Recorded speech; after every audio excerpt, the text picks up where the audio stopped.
Good morning, ladies and gentlemen. Today, I'd like to present some work our team in the US has been doing on looking at the dispersion kinetics of different forms of carbon. The SCM, the more sustainable side of the business, we have data on more traditional carbon blacks as well, which we could share and explain. First, who are Birla Carbon? We're part of a family-owned $60 billion Indian conglomerate, and carbon black is just one small part of a very large business dealing with everything from viscose fibers that end up in tires, carbon nanotubes, chemicals, cement even. Birla Carbon itself has been operating for over 100 years. We make over 2 million tons of carbon black, as well as smaller volumes of sustainable carbonaceous material, operate across the globe with 19 manufacturing sites, including the 2 under construction.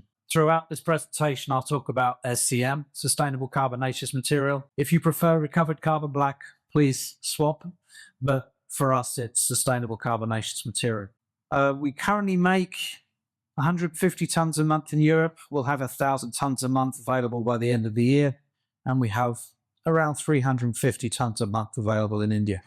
Production's increasing. We have designs for up to 100,000 tons to be produced over the next coming years, depending on market to market. What did we do to study the dispersion kinetics? Dispersion is a very important part of how you mix rubber. You need to get the dispersion good enough to get the carbon black or other fillers incorporated and then spread throughout the rubber compound, so you get the optimal properties that you need for the formulation. And you don't want to mix too far because that risks degrading the compound and you're wasting energy in your mixers. We generally, when we talk about dispersion, we're talking about macro-dispersion. So we're looking at agglomerates bigger than 5 microns in size. And as I say, you want the optimum dispersion. You can see dispersion in multiple ways. You can see the visible effect. So if you extrude a tread compound on your mill with the inner liner compound, if you've got poor dispersion, you see it as roughness on the surface or even holes in the inner liner. And then you look under a light microscope and you start seeing the macro dispersion. So you start seeing the undispersed fillers.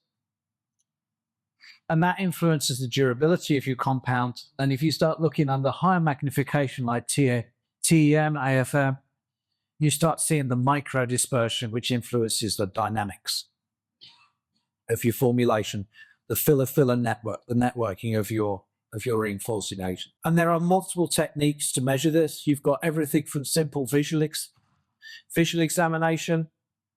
You've got the definitive method, the optical method, where you take thin sections, and most other methods are calibrated back to that. You've got micro roughness of a freshly cut surface, and then a lot of people are using RPAs. So you're looking at the pain effects, type of mechanical test, a quick process QA test, but there are lots of ways of doing. And no single technique is perfect.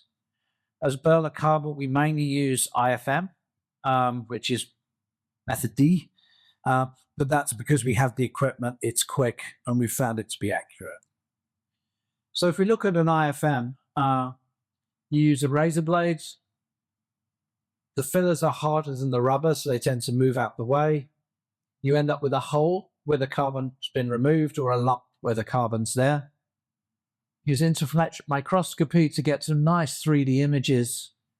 And through some complex mathematics, you get area fraction to dispersion indexes that are linked back to the optical method. Let's say RPA is a good technique for in-process QA. As you increase mixing time, you start dispersing the filler network, the pain effect drops, implies bigger dispersion. However, if you're comparing dissimilar fillers, you also get a big change in pain effect. So if you're using RPA to compare different compound systems, if you see a change in delta G, is it due to your compound or is it due to improved dispersion? So you need to be careful if you're using this technique.